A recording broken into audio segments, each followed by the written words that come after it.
Welcome to the latest edition of the Stephen A. Smith Show, coming at you right here on ESPN Radio. 250 plus markets across the United States of America. And of course, ESPN Radio on Sirius XM. Channel 80. Number to call up as always is 888-729-3776. That's 888-SAY-ESPN. Tedy Bruschi, NFL analyst extraordinaire, three-time Super Bowl champion with the New England Patriots. He will be on the show a little bit later on today. Talked about these NFC conference championship matchups. And of course, he'll be doing that about 30 minutes past hour number one. And then of course, our resident handicapper extraordinaire out of Vegas, RJ Bell, he'll be on the show with us to handicap the games Vegas style. Looking forward to talking to him as well. It's time for Straight Talk, brought to you by Straight Talk Wireless, best phones, best networks, no contracts. Lots of stuff to get into today. And of course, I will get into LeBron James and Charles Barkley, calling him a drama queen. I'll respond to that a little bit later on in the show. Plus, at a particular question that I'm interested in presenting to all of you, because I'm interested in hearing your take about that. But like I said, first things first. I mean, look, ladies and gentlemen, I'm in the minority. I am in the minority because I am not caught up in this Tom Brady injury the way everybody else is. I really don't understand that. I'm actually laughing at all of y'all. So let me get this straight. A five-time champion who's been to about 9 AFC championship games, who's 60 minutes away from a Super Bowl appearance, yet another, who is widely recognized, universally recognized, actually, as one of the greatest quarterbacks ever, widely recognized as the greatest quarterback ever. I am supposed to believe that this guy named Tom Brady is hurt and he's not practicing.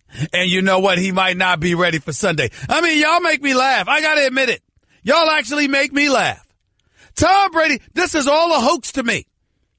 I don't believe any of it. Not a second of it. And my producer, hey, Steven, hey, I hear what you're saying. I totally understand. But however, in light of the news that has come out over the last 24 hours, I mean, do you really think you haven't moved from your position at all? That's a poor imitation of my producer, Jonathan Winthrop, but that's beside the point. The real point is this. No, I have not moved off my position. I think it's all a smokescreen. I think if there was anything serious, we wouldn't even know that he was injured. I think if it was anything serious, we would know that we've got a boatload of stuff to be worried about. That's what I believe. I think there's absolutely nothing to worry about. Tom Brady will be fine. He will be there, ready to go, ready to handle his business. That is what I believe. Chris Hogan will be ready. Brandon Cooks will be ready. Rob Gronkowski will be ready. Danny Amendola will be ready. Deion Lewis will be ready. That's what I'm looking at. That's what I'm seeing. That's what I expect. If Tom Brady's going to have trouble, it's going to be because Jacksonville, which has 55 sacks this season, which was terrorizing one quarterback after another all season long, they don't need to send the house in order to get at Tom Brady. They can rush 4 and drop 7 back into the secondary. They've got those kind of skills, that kind of athleticism, which says to me that Deion Lewis is going to need to run the ball relatively effectively. That's what he's going to need to do. Because if he does that, then you got to stack the line of scrimmage a little bit better. And if you do that, that opens up play action, which is going to give Tom Brady more time and more room to operate, which is when he'll be deadly. That is what I foresee. That is what needs to transpire. That is what needs to happen. And if it doesn't go down like that, because they can't run the football effectively, then Tom Brady's going to have a long day because you're going to need to drop back to pass more. You're not going to be able to lean on play action or any other kind of trickery. And as a result, they're going to be able to get at you because those are some rough riders on Jacksonville's defense. I am not trying to disrespect Jacksonville's defense by any stretch of the imagination. I really am not. I know they're big time. They're the number 2 ranked defense in the league. Jalen Ramsey is no joke. Calais Campbell is no joke. Malik Jackson is no joke. Telvin Smith returned a touchdown. off of a fumble, a sack fumble by Big Ben Roethlisberger. Miles Jack had an interception against Roethlisberger last week. Barry Church is a former Cowboy, and I'm still sitting here praising him. That's how big time the Jacksonville Jaguars defense is. Barry Church, a former Cowboy, is on this roster, and I'm not accusing him of contamination. That's how big time Jacksonville's defense is. So I got news for you. Make no mistake about it. Big things are on the way. Jacksonville's defense is going to be here for a little while. But am I supposed to believe that Blake Bortles is going to beat Tom Brady? I don't believe it. Because I don't believe the Patriots are going to let Leonard Fournette beat him. I know he's going to penetrate the line of scrimmage. It's going to come down to McCourty and Chang and those boys and whether or not they can tackle. Chung, rather. I understand. I get it. But I believe they'll pull it off, and I believe the New England Patriots are going to do everything necessary and everything within their power to ensure that Blake Bortles is going to have to be the one who beats them if they're going to miss out on getting to the Super Bowl. In Foxborough, no less. I believe that's what's going to happen. And I don't believe it will. And by the way, A.J. Bouye, listen, he's going to have a better week this week because he ain't going against Antonio Brown. Because we saw what Antonio Brown did to him last week. Brandon Cooks ain't no Antonio Brown. 888-729-3776. That's 888-SAY-ESPN. That's one game. The other game is at Lincoln Financial Field in Philadelphia, where the Philadelphia Eagles are hosting the Minnesota Vikings for the chance to go to the Super Bowl. Eagles are fourth in points allowed, fourth in yards allowed, number one against the rush, relatively suspect against the pass. But their defense is elite in and of itself, just like Minnesota's is, even though Minnesota was number one. So this is going to be some ugly defensive battle. That's what I'm anticipating. Some ugly defensive battle. That's what I'm anticipating. But I got to tell you something. I really, really got to say this. I think Minnesota is so lucky. It's so lucky. I don't see them winning this game. I think Nick Foles and the Philadelphia Eagles going to find a way to pull this out. I think it'll be a nail biter. I can see the Eagles winning this game like 21-20. I think it's going to be that close, but I think the Philadelphia Eagles will prevail because of their defense, because of the home crowd, and because I think their defense will make a play against Minnesota's offense and Case Keenum, which everybody's trying to act like is the second coming of Joe Montana, and I think that they'll find a way, that meaning the Eagles, to get it done. That is what I believe. I ain't going to lie to you, though. I ain't that damn confident about it. 888-729-3776. That's 888-SAY-ESPN. We'll get into both AFC and NFC championship games. We'll get into both topics, both games. We also need to recognize this before we say anything else. If ever there was a moment when Tom Brady is holding the NFL in the palm of his hands, it is right now. Ladies and gentlemen, last week, Big Ben Roethlisberger, Matt Ryan, and Drew Brees all went down. Their replacements are Blake Bortles, Nick Foles, and Case Keenum. If you think for 1 second, after the year that the NFL had, because of Colin Kaepernick's protest and ultimately the president getting involved by turning it into an issue about our American flag, all to irritate and annoy NFL owners who would not let him into their little boys club or their big boys club. As an NFL owner, that's right, I said it. That's what your president did. He had a vendetta against other owners, which they confirmed and acknowledged that they believed. Because that issue was successfully hijacked and because fan interest and ratings interest all dissipated. You have any idea how bad this would be for the National Football League if we had a Super Bowl that was without Drew Brees, Matt Ryan, Ben Roethlisberger, and Tom Brady? And instead we had Blake Bortles versus Nick Foles or Case Keenum? You talk about ratings nosediving? Oh, my Lord. I don't recall at any time when the NFL ever needed a player more than they need Tom Brady this weekend. And to annoy my buddy Carlton who calls in, it wouldn't surprise me at all if everything was done to facilitate Brady advancing to the Super Bowl within legal means, of course. I'm just saying.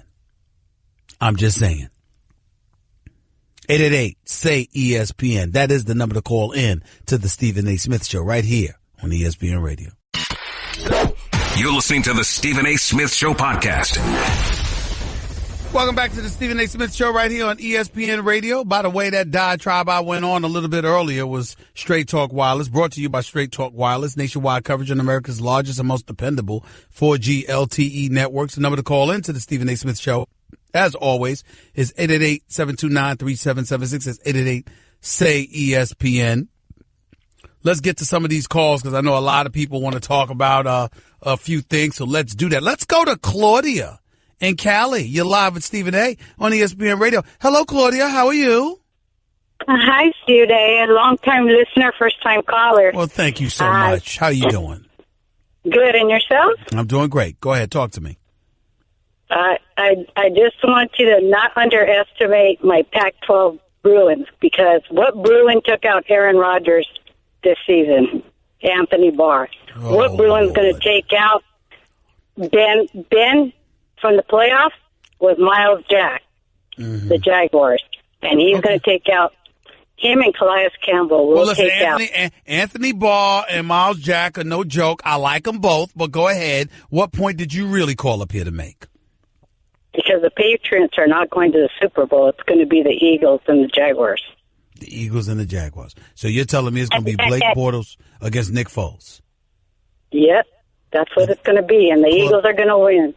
Claudia, and if they do, Stephen, this year I turn 50, you will take me out to dinner for my 50th birthday. If what? If the Eagles and the Jaguars win? The Eagles win, and the Eagles and Jaguars make it to the Super Bowl. I have to think about it. Claudia. I can't believe that I'm saying this over national radio, but I'll have to check in with someone before I'm allowed to grant you that wish. But I do appreciate the call and the offer. Thank you so much. You have a wonderful day. Welcome. Thank you. I appreciate it. You take care of yourself. Let me move on from that subject. It's a little bit hot up in here. Let's go to Ryan in Atlanta. You're live with Stephen A. What's up, Ryan? Stephen A., man, thanks for taking my call. No problem. What's up? Hey, man, I got to say, I don't know what kind of trickery the NFL could pull, but I agree with you, bro. If Nick Foles and Case Keenum are in the Super Bowl, it's going to be ugly. No. It can't be both. It'll be one or the other against Blake Bortles. That's the only scenario that can happen that Tom Brady ain't there. Yeah, go ahead. Right. No, but yeah, exactly. Or Blake Bortles. Either one of. If you're right, you got to have two. That's going to be ugly, man, if Tom Brady doesn't get in there. So I don't know what the NFL going to do. I think all this scandal with his hand has something to do with it. But I don't know, man. It's going to be ugly, bro. In the NFL, with all the problems they've had this year, it's just going downhill, looks like. I have never seen the NFL in a more vulnerable position than they are right now. I mean, after Deflategate threatened to mar last year before Brady came back from his 4-game suspension, ran roughshod through the league, got to the Super Bowl, and won it, overcoming a 28-3 deficit against the Atlanta Falcons.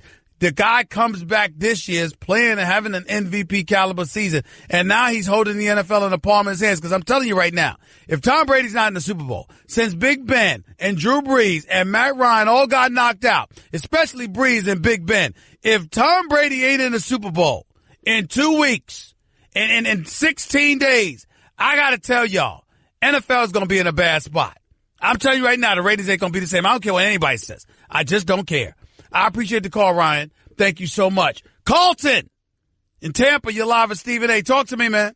I have a dream, Stephen A., and it's a Super Bowl without Tom Brady in it. Oh, my goodness. But it's probably going to turn into my nightmare when he gets in there. But I'm feeling a little better. I did my research on Tony Steratore, the back judge, who I predicted is going to throw at least 3 flags on Jacksonville Jaguars defense. Of course, no flags were thrown on them for either defensive holding or pass interference last week against the Steelers, even though they mug them.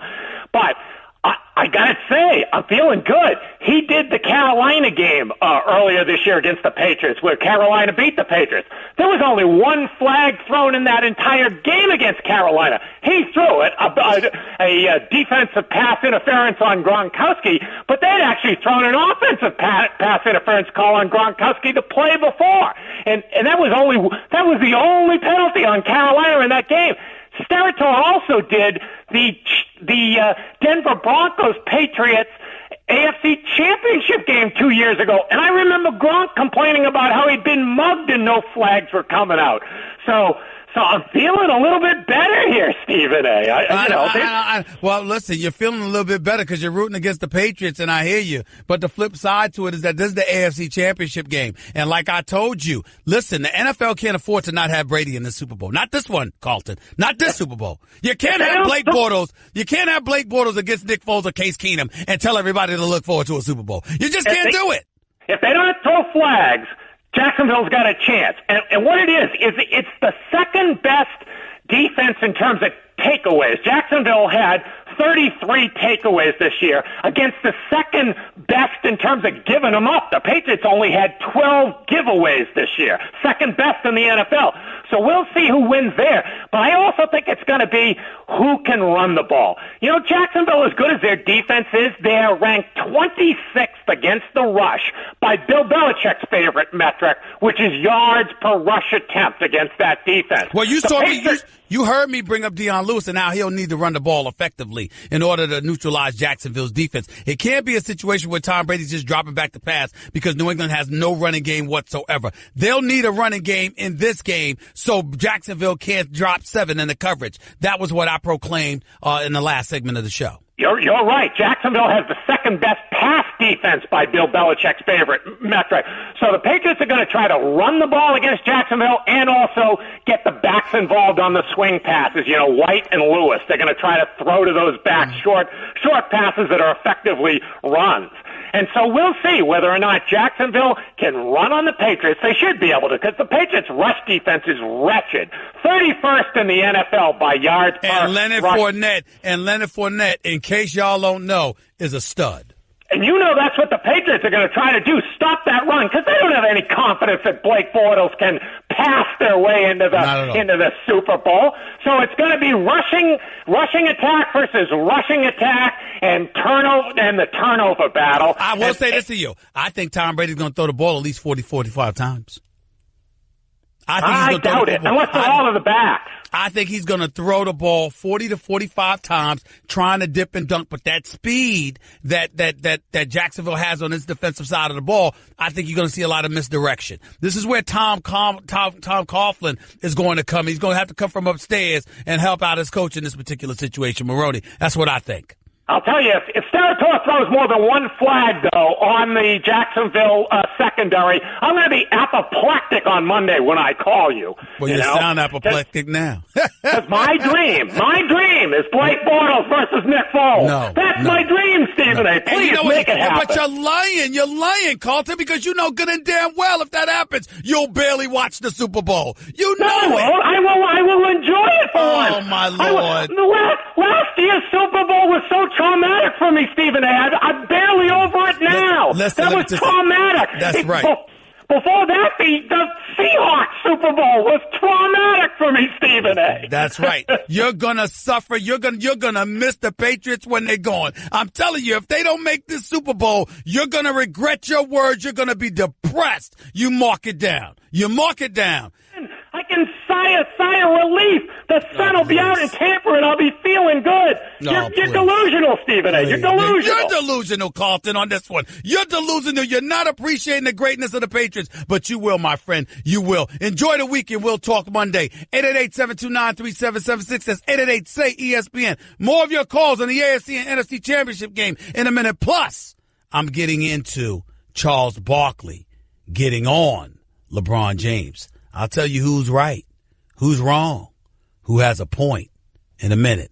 You're listening live to Stephen A., ESPN Radio. By the way, Tedy Bruschi is up next. Bye. Guess what? You're in the middle of the Stephen A. Smith Show podcast. Damn it, I mean it! Back to the Stephen A. Smith Show. This man's only got a few minutes, so I'm going to get right to it. 3-time Super Bowl champion with the New England Patriots. Now NFL analyst extraordinaire for ESPN, and one and only Tedy Bruschi is on the line with yours truly right now. What's going on, Tedy? How you doing, buddy? I'm doing well, Stephen A. I'm doing well. How worried are you about the hand injury to Tom Brady? I mean, my Lord, everybody's in panic mode except me. What about you, Tedy? Well, I don't want to say that Brian Hoyer better get ready because I don't think it's that serious. But it can affect gameplay. I mean, what happens if the quarterback-center exchange? He's trying to take care of the thumb, and he fumbles a quarterback-center exchange. Is that a turnover? What happens if he's less accurate on his passes because he can't grip the ball as well? And, it's a pass defense, and it's a interception on a third down, one less third down conversion. Various things can happen. A quarterback throwing a football to me is like a golf swing, and any little thing can affect it, and accuracy is big for Tom Brady and the Patriots. We'll have to wait and see Sunday. Is that your biggest concerns for the Patriots in this particular game, or is there something else on your mind that you believe your former team needs to be concerned about? I played in those games. I mean, against the New York Giants and how they had a formidable front four rushing Brady and getting to him. And when they beat us in 2007 in the Super Bowl, Tom Coughlin was the coach then. Tom Coughlin is the GM there now. He's got guys like Ngakoue, Fowler. Inside, he's got Malik Jackson, Calais Campbell, those type of guys. Different names, same formula. Coughlin knows it. So this is no walk in the park. This is a very tough football team in Jacksonville, but they just have a similar formula to what the New York Giants had. So no, I'm not 100% confident in this game for them. We're talking to Tedy Bruschi right here with Stephen A. on ESPN Radio. I assume you have the Patriots winning this game. I assume that because I don't believe a team, even with a stout running game led by Leonard Fournette, is going to be enough to beat New England with Blake Bortles, because I don't believe that the New England Patriots defense is going to make the same mistakes Pittsburgh's defense made. I agree. I'd say once Blake Bortles gets out of the pocket and scrambles for 8 to 10 yards and gets a first down on third down. Besides that, they are being told every single second of every single day about keeping him in the pocket in critical situations, especially making him throw the football, and that's what they'll prevent from happening is that scramble from Blake Bortles. The way he did it against Pittsburgh, those easy check down passes, those type of things will be taken away. I do want to see how safeties, Patrick Chung, Devin McCourty, will they be able to tackle Fournette when he breaks through, because it's going to happen. Good offensive line, great running back, one-on-one tackle is important.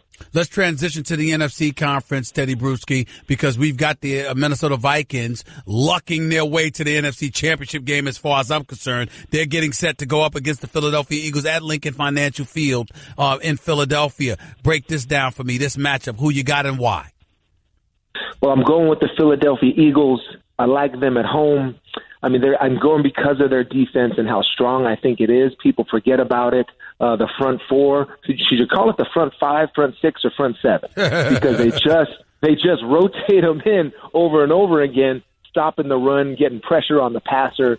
I mean, I just like that formula. Of Nick Foles also.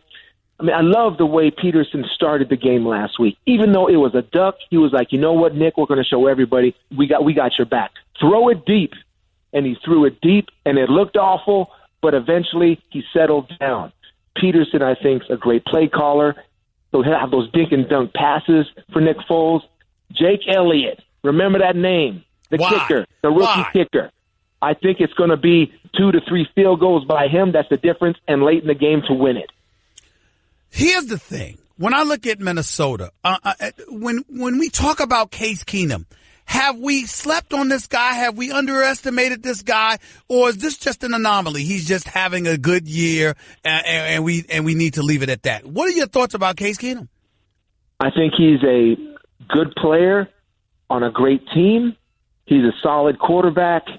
I mean, he is a part of their success. Absolutely. Is he the reason? Absolutely not. So many other reasons you can point to with that Minnesota Viking team. Coaching, running the football, plays of the wide receivers, the defense, all of that. Will Case Keenum throw it into a team meeting? Absolutely. Once in a while he does that, and I think he'll make one of those mistakes during this game. Who do you think have the better offensive personnel? Vikings or the Eagles? The better Vikings offensive personnel. We'll start at the quarterback. I mean, do you give Case Keenum a little bit of an edge at quarterback just because, he's played a little bit longer than Foles, and Foles still has some settling down to do? Maybe both offensive lines. I know there's some good individual players along the Philadelphia Eagle offensive line. Johnson, Kelsey are good players. Running backs, Eagles have good players. Latavius Murray's a solid player. Also, Jerick McKinnon's made his plays. It's almost a wash in terms of offensive playmakers because I know they got Diggs and Thielen. The Vikings may have the edge in terms of receivers, but Foles and Ertz also have been something you need to stop. My last question to you, Tedy Bruschi, with Tom Brady playing this Sunday, but the other three quarterbacks being Blake Bortles, Case Keenum, and Nick Foles instead of Drew Brees, Matt Ryan, and Big Ben Roethlisberger, how much do you believe Roger Goodell and the NFL is praying that Brady and the New England Patriots win this Sunday so they can end up in the Super Bowl?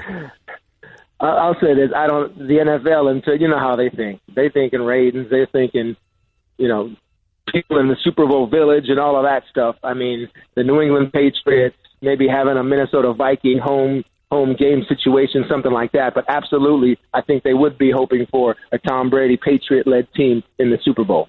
I'll be watching you on NFL Live this afternoon, buddy. Thanks so much, as always, man. Appreciate your time. All right, Stephen A. I'm off. Thanks, man. Take it easy, buddy. The one and only Tedy Bruschi, 3-time Super Bowl champion with the New England Patriots, right here on the Stephen A. Smith Show on ESPN Radio. By the way, ESPN Radio is presented by Progressive Insurance with more than 30 unique coverage options available. Progressive, no small business. Learn more at progressivecommercial.com. The number to call up is 888-729-3776. That's 888-SAY-ESPN. Lots of stuff to get into because, listen, you heard what he's saying. He ain't going against the Patriots. Because deep in Tedy Bruschi's heart of hearts, he knows good and damn well Tom Brady's all right. All this noise about Tom Brady, oh my Lord, is his pinky hurting or something? Oh, he's hurt. He's not all right. He's not okay. Oh, stop it. Tom Brady's going to be just fine. Tom Brady is 60 minutes away from a Super Bowl, and I'm sorry, a pinky or a finger is going to stop him? I said it earlier. I'm going to say it again. I don't give a damn if he was in a sling, walking around handing out pizzas to everybody until Sunday afternoon. Come Sunday afternoon, he'll be ready because he's Tom Brady. And this is not his first rodeo. Jacksonville can't say the same. Blake Bortles can't say the same. Blake Bortles never won a playoff game until last week. Now, the Jacksonville defense is no joke, and I get all of that, and I respect it. But if you think for 1 second I'm concerned about an injury derailing Tom Brady on his finger, you must be crazy. Or his hand. Oh, my Lord, he handed off the ball awkwardly. He's not okay. Oh, please. Please. He'll be just fine. He'll be just fine. Let's see what Jacksonville's offense does against New England's defense. They won't make the same mistakes the Steelers' defense made. Let's see what happens then. That's what I'm talking about. That's what's on my mind. 888-729-3776. It's 888-SAY-ESPN. Back with more of the Stephen A. Smith Show. Talking AFC, NFC championship game in a minute. It's the Stephen A. Smith Show. ESPN Radio. Guess what? You're in the middle of the Stephen A. Smith Show podcast. Damn it, I mean it. Thanks again to the great Tedy Bruschi coming on the show for us, breaking down what's going to transpire over the AFC and NFC championship games. Stephen A. Smith Show, ESPN Radio, is brought to you by Pennzoil Synthetics, taking synthetic motor oil to a whole new level. Make the switch to Pennzoil Synthetics today. Reminding you, hour number 2, we'll get into more of the Super Bowl talk. R.J. Bell, our resident handicap out of Vegas, he'll be on the show with us. Looking forward to getting into that. And I'll get to your phone calls as well. But before I do that, I needed to touch on Charles Barkley. On the NBA show, TNT, award-winning NBA show, TNT, Charles Barkley, my brothers Kenny Smith, Shaquille O'Neal as well, with the great Ernie Johnson. They spoke yesterday, and Charles Barkley was, there were folks that were wondering as to why LeBron James wasn't the leading vote getter for the All-Star game. And he got beat out by the Greek freak, Giannis Antetokounmpo of the Milwaukee Bucks. And Charles Barkley went on to say, because he's a drama queen, calling LeBron a drama queen. Now, obviously, there are some people who believe that is sacrilegious. How dare you say that about LeBron James? He's the best player in the world. Look at the level of scrutiny he's been subjected to. Look at the age that we're living in, social media and beyond. Michael Jordan and those boys didn't have to deal with Twitter and Facebook and all of this invasive stuff that has permeated our society. Fair enough. And I think, personally speaking, Barkley went too far with those words, per se, because they sounded entirely too incendiary and personal, which harkens you back to LeBron James getting personal with him when LeBron James went too far because he didn't like the criticism from Charles Barkley. So he brought up Vegas and he brought up gambling debts and he brought up all of this other stuff, which was completely unnecessary and was wrong for LeBron to do. Because all LeBron had to do was say, I got 3 rings. Charles, you don't. That's all he had to say. But he got tired of it. He was fed up with the criticism from Charles Barkley. So he went a little extra and got a little sensitive and highly offensive. I'm not going to go as far as to say that LeBron James is a drama queen. I'm not going to insult the greatest player in the world like that. Here's what I will say. I've heard players call him that. And so has Charles Barkley. You got a lot of people out there that are incredibly jealous of LeBron, unappreciative of the position that he's put them in terms of getting the money that they get in today's generation of NBA players. The brilliance with which he has marketed himself and turned himself into an astute businessman, and a mover and shaker, even in Hollywood. That's what he's trying to make happen. He's constantly forward thinking. He's looking ahead, and he's a shining example of what players should aspire to be, in terms of parlaying their athletic prowess into a world beyond athletics. LeBron James is the poster child for that, along with Michael Jordan. Fair enough. But what Charles Barkley said isn't completely wrong either, because Charles Barkley has heard that before. I have heard that before. You've got a lot of people that got a problem with LeBron James because they think that what Kevin Durant did, that's why they were so happy with Kevin Durant, because they said he learned it from LeBron, making that move to Golden State. LeBron didn't stay in one place and go through the trials and tribulations and ultimately elevate himself to championship stature. He skipped town and joined forces with D. Wade and Chris Bosh. You got a lot of people that don't believe that LeBron deserves the accolades that he gets. You got a lot of people in the NBA who don't believe that he's treated in a fashion that they're treated in. A lot of them think he gets preferential treatment. I'm here to tell you, LeBron James will tell you, you must be on crack with the scrutiny that he is subjected to on a daily basis. But there are a lot of dudes in the NBA that thinks he's disingenuous. They think he's a bit phony. They think that, I believe that he constantly tries to control the narrative. I don't think he's phony and all that other stuff that people try to say about him, but he does try to control the narrative at all times. At all times. And considering the combination of those things that I just told you others felt about him, that's where the drama queen comment would come from. My thing is, there's one thing for me personally that disgusts me about LeBron. And it's one thing above all else. I'm not going to call him a drama queen again because I don't feel that way. But I can't stand how he'll sit there and talk about basketball when he's doing great. But when he's struggling and you talk to him about those struggles, he'll bring up kids and being a role model and all. Yeah, we respect that. We know you're those things. But we're talking about this bad game that you had the last week, assuming that something like that happened. And he tries to change the narrative in that regard. That's all that annoys me about him. I don't think he deserves the rest of the stuff. But I must admit, a lot of folks do. Hour number 2 up next with Stephen A. on ESPN Radio.